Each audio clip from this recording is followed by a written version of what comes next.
Good morning বন্ধুরা, টুমিকাস ব্লগে তোমাদের সকলকে স্বাগত জানাই।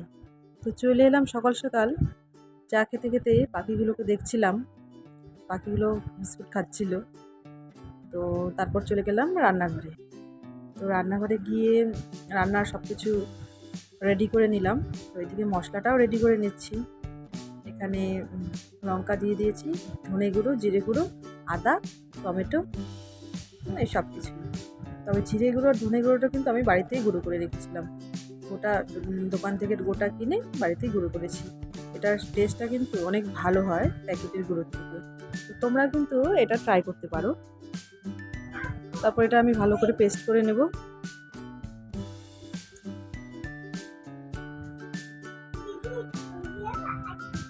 এদিকে আমি কড়াইও গরম করতে দিয়ে দিয়েছি, আর কড়াইয়ে আমি তেলও দিয়ে দিয়েছি। তো তেলটা একটু গরম হলেই আমি আলুগুলো ভালো করে ভেজে নেব। তো এই যে আলুগুলো ভালো করে ভেজে নিচ্ছি। আমি যে কোনো রান্নাতেই আলুগুলো একটু বেশি ভাজি আর কি, একটু কড়া করে ভাজি, যাতে আলুর টেস্টটা ভালো আসে। তো তোমরা কিন্তু এটা ট্রাই করতে পারবো। আলুগুলো একটু বেশি করে ভেজে দেখবে, তরকারির টেস্টটা কিন্তু একটু বেশি হয়। তো এখানে আমি আলুটা ভালো করে ভেজে নেব। আর আজ তো মঙ্গলবার, তো মঙ্গলবার মানেই তো আমাদের বাড়ি নিরামিষ, কারণ আমার হাজবেন্ড বজরংবলীর পুজো করে। তো সেই জন্যই আমরা সকলেই মঙ্গলবার নিরামিষ খাই। আমাদের সোমবারটাও নিরামিষই হয় যদিও, সোম মঙ্গল নিরামিষ। আর এই নিরামিষ দিনে কি রান্না করব এটাই ভেবে পাই না। তো কোনো দিন ডালনা, কোনো দিন তরকারি, তো এই দিয়েই চলে যায়। আর দেখবে বন্ধুরা, নিরামিষ দিনে কিন্তু একটু আইটেমটাও একটু বেশি লাগে আমিষের দিনের তুলনায়। তো এখানে আমি হলুদ একটু দিয়ে দিয়েছি, যাতে আলু ভাজার কালারটা সুন্দর হয়।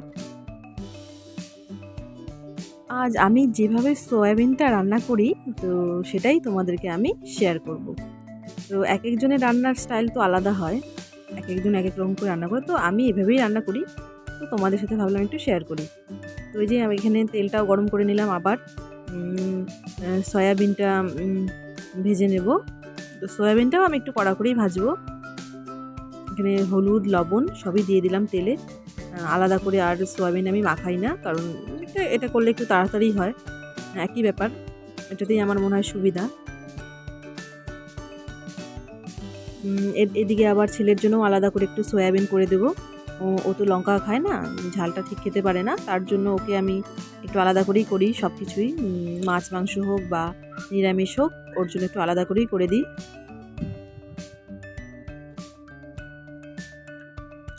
এখানে আমি সয়াবিনটা ভালো করে ভেজে নিচ্ছি।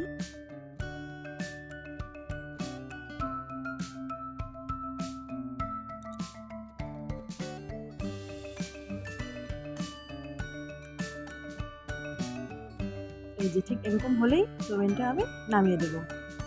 এরপর নামিয়ে দিয়ে আবার কড়াই চাপিয়ে দেবো। কড়াই এবার আবার তেল গরম করব। তেলটা এখন বন্ধুরা একটু কম দেওয়ারই চেষ্টা করি। তেল যেহেতু শরীরের পক্ষে ঠিক ভালো না, এই জন্য যতটা সম্ভব পারি একটু তেলটা কমই দেই, যদিও আমার হাতে কম যায় না। এরপর শুকনো লঙ্কা আর জিরে ফোড়ন দিয়ে দেবো।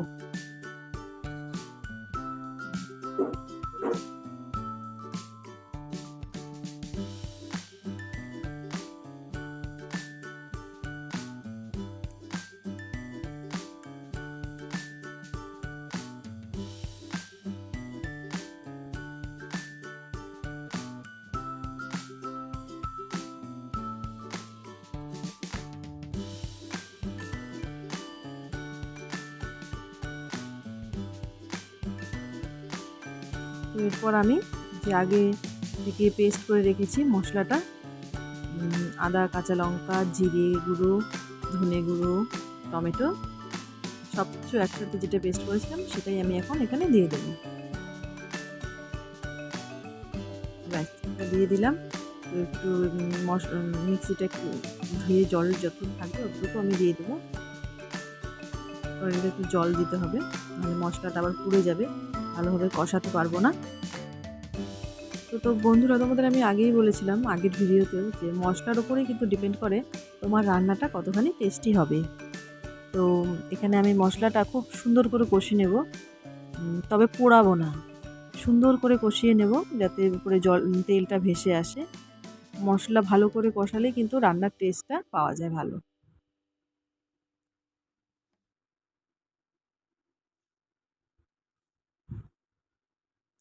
এদিকে আমি লবণ হলুদ পরিমাপ মতন দিয়ে দিলাম। যেহেতু আমি নতুন ভিডিও করছি বন্ধুরা, আমার ভুল ত্রুটি তো থাকবেই, তো তোমরা প্লিজ একটু দেখো, আমাকে একটু সাপোর্ট করো। আমার ভিডিওগুলো তোমাদের কেমন লাগছে আমাকে অবশ্যই কমেন্টে জানিও।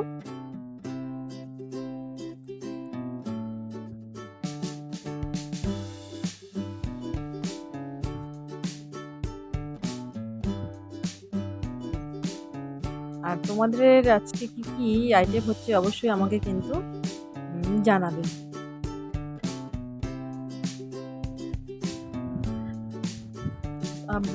আমার বাচ্চাটা ছোটোর জন্য আমি কিন্তু এখন বেশি মানে সঠিক টাইমে ভিডিও দিতে পারি না, তার জন্য একদমই সরি। একটু বড় হলে হয়তো ভালোভাবে ভিডিও আমি টাইমলি দিতে পারবো। আমি প্রতিদিনই ভিডিও দেওয়ার চেষ্টা করি। এখন আমি একটু লঙ্কার গুঁড়ো দিয়ে দিলাম একটু কালারের জন্য। তো কি বলছিলাম যে হ্যাঁ, প্রতিদিনই ভিডিও দেওয়ার চেষ্টা করি, কিন্তু আমার টাইমটা একটু ওলটপালট হয়ে যায়, হয় সকালে দিই, না হয় বিকেলে দিই, না হয় দুপুরে দিই। তারপর এই যে ভেজে রাখা আলু এবং সয়াবিনটা আমি দিয়ে আবার ভালো করে একটু কষিয়ে নেব। তোমাদের তো বললামই বন্ধুরা, মশলা কষানোর ওপর কিন্তু নির্ভর করে তোমার রান্না, তবে পোড়ানো যাবে না, পড়ে গেলে কিন্তু আবার ফুটফুটে ভাব শুরু হবে, তখন খেতে কিন্তু বেশি ভালো লাগবে না। তো সেভাবেই মশলাটা কষিয়ে নেবে তোমরা। এটা আমার প্রত্যেক দিনকার রান্না, যেরকম আমি রান্না করি আমি তোমাদের কাছে সেরকমটাই শেয়ার করি। এর মধ্যে আমি স্পেশাল কিছু দেই না, আমি যেরকম রান্না করি প্রতিদিন আমার ডেইলি রুটিনে আমি সেটাই দিই তোমাদের কাছে। তো ব্যাস, আমার মোটামুটি কষানোটাও হয়ে গেছে, এবার পরিমাপ মতো জল দিয়ে দেবো। তো আজকে আমি বেশি গ্রেভিও রাখবো না বা বেশি ঝোলও করবো না, এটা মোটামুটি রাখবো। হয়ে গেছে। এটা খেতে কিন্তু বন্ধুরা দুর্দান্ত হয়েছিল। যেহেতু নিরামিষ, আর নিরামিষ দিনে অনেকে ডাল পছন্দ করে, অনেকে তরকারি পছন্দ করে, তো আমার কিন্তু সয়াবিনের এই তরকারিটা বেশ ভালো লাগে। আমার মা বিয়ের আগে এইভাবে তরকারি রান্না করে দিত, দারুণ লাগতো খেতে। আর আমার শাশুড়িমাও কিন্তু এইভাবেই তরকারিটা রান্না করে, তো খুব ভালো লাগে খেতে। তো এই যে একটু গরম মশলা দিয়ে দেবো, আর নামানোর ঠিক আগে একটু ঘি দিয়ে দেবো যাতে ফ্লেভারটা চলে না যায়।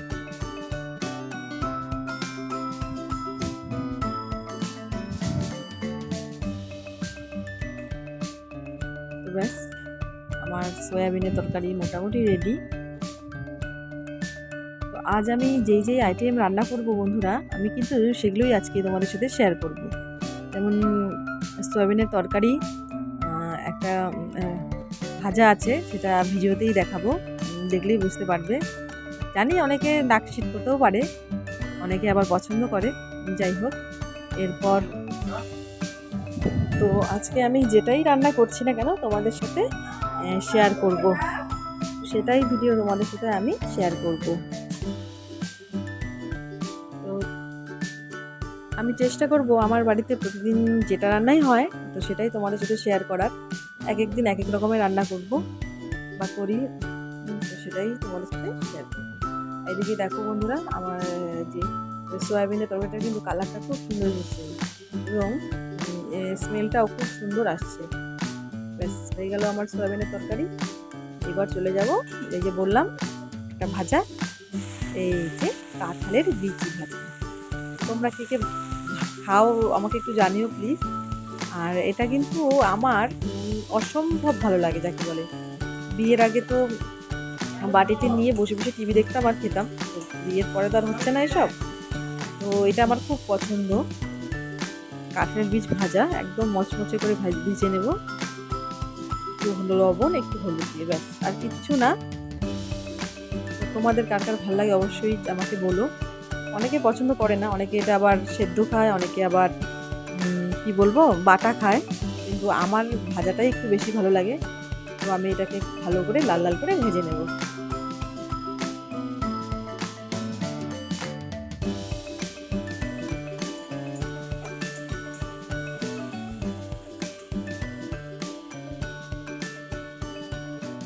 ব্যাস, এই তো মোটামুটি আমার ভাজাটা হয়ে গেছে। তবেই তো আমার আর একটা রেসিপি হয়ে গেল। সব নর্মাল রেসিপি, সহজ সরল রেসিপি, কিন্তু সহজ সরলের মধ্যেই অনেক টেস্টি। তো তারপর আবার চলে যাব, আবার কড়াই তেল দিয়ে দেবো। একই কড়াই আমি একই তেলে করছি রান্না। আমরা মধ্যবিত্তের মানুষরা এভাবেই রান্না করি বেশিরভাগ। তো তোমাদের যদি ভালো লাগে অবশ্যই আমাকে জানাবে। তো এখানে আমি দিয়ে দিলাম কালো জিরে, শুকনো লঙ্কা আর কাঁচা লঙ্কা ফোড়ন। তো এটা আমি করব কোয়াশ ভাজা বা ঘন্টও বলতে পারো তোমরা। তো এটাতে কোনো মশলা দেবো না, না জিরে গুঁড়ো দেবো না ধনে গুঁড়ো দেবো। এটার ফ্লেভারটা থাকবে শুধু এই কালো জিরে আর ধনে পাতা। নামানোর আগে একটু দেবো ধনে পাতা। তো এই ভাজাটা খেতেও কিন্তু অসম্ভব ভালো লাগে। একদম অতি সাধারণ একটি রান্না, কিন্তু খেতে খুব টেস্টি। এখানে হলুদ লবণ দিয়ে দেবো। আর এটাতে কিন্তু বন্ধুরা একটু লঙ্কাটা বেশি দিতে হবে, একটু ঝাল ঝাল হবে, তো এটা খেতেও ভালো লাগবে। তো এই যে মোটামুটি রেডি হয়ে গেছে আমার এই কোয়াশ ভাজা। আর এই নামানোর আগে একটু ধনেপাতা ছিটিয়ে দেবো। তো ব্যাস, আমার আজকে রান্না কমপ্লিট। তোমাদের কেমন লাগলো বন্ধুরা অবশ্যই আমাকে জানাবে। এই রান্নাগুলো একদম ঘরোয়া রান্না যাকে বলে, এর মধ্যে নতুন কিছু নেই, তবুও এক একজনের রান্নার পদ্ধতি আলাদা, তাই আমার পদ্ধতিটা তোমাদের সাথে আমি একটু শেয়ার করলাম। সকলেই ভালো থাকবে, সুস্থ থাকবে, এভাবেই আমার পাশে থাকবে, আর ভালো ভালো রান্না খাবে।